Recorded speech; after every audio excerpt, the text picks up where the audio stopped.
Assalamualaikum warahmatullahi wabarakatuh. Perkenalkan, nama saya Anggi Ramadhani dengan NIM 210802005. Nah, jadi di sini saya ingin menjalankan tugas ujian akhir atau final yang diampu oleh Bapak Talal LC MSI MED. Dan adapun judul yang akan saya bawa pada kali ini adalah kendala seorang pemimpin dalam mengambil sebuah keputusan. Sudah didata pada tahun 1997, ia berpendapat bahwa pemimpin itu adalah orang yang memimpin suatu kelompok, 2 orang atau lebih, baik organisasi maupun keluarga. Sedangkan kepemimpinan adalah suatu kemampuan seseorang pemimpin untuk mengendalikan, memimpin, mempengaruhi pikiran, perasaan, ataupun tingkah laku orang lain untuk mencapai tujuan yang telah ditentukannya sebelum itu.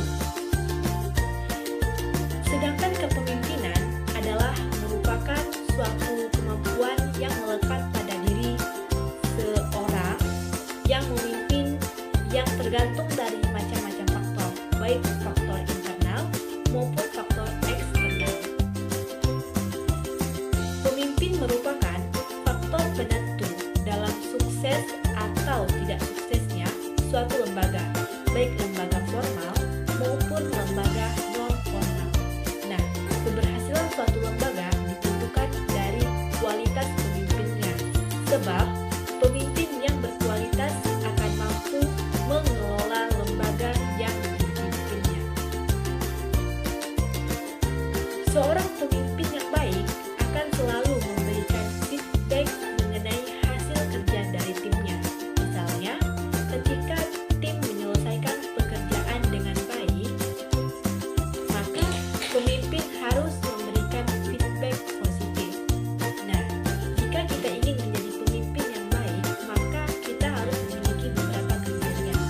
Dan kriteria yang harus dimiliki oleh seorang pemimpin itu yang pertama, jujur dan transparan, menjadi pendengar yang baik dan tulus, bersikap rendah hati dan tidak sombong, dapat dijadikan teman, terapkan etos kerja yang diharapkan bagi karyawannya, berpakaian yang baik, tidak pelit pujian, bersikap baik dan empatik, perlakukan orang dengan hormat, dan selalu bersikap optimis.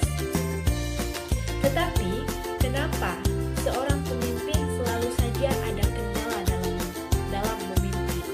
Nah, jadi yang dapat membuat pemimpin berkendala dalam memimpin itu karena terjadi adanya yang pertama itu kegagalan komunikasi kepada anggota atau bawahannya.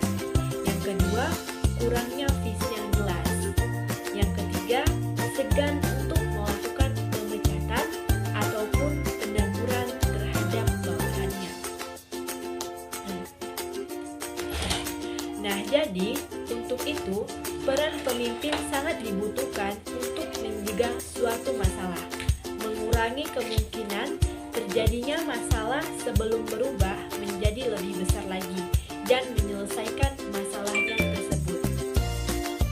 Dan adapun langkah yang baik yang perlu diperhatikan, yang pertama ada mendefinisikan masalah. Kita perlu fokus pada apa yang menjadi masalah inti dan mencari tahu segalanya secara rinci.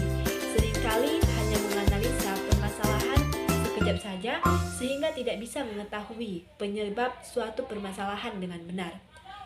Jadi untuk itu, mendefinisikan permasalahan secara tepat, pemimpin perlu membedakan antara mana yang fakta dan pendapat. Logikanya, pemimpin tidak akan mendapatkan penyebab permasalahan yang valid jika tidak bisa membedakan kedua tersebut. Nah, dalam hal ini juga perlu menyatakan atau mengungkapkan permasalahan yang terjadi secara spesifik. Coba identifikasi standar, norma-norma atau nilai apa saja yang telah dilanggar dari permasalahan ini. Pemimpin juga perlu menentukan di mana titik permasalahan yang ada dan mulai merancang proses pemecahan masalah tersebut. Pastikan untuk tidak menyelesaikan sebuah permasalahan tanpa data-data yang valid. Selanjutnya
solusi alternatif tersebut.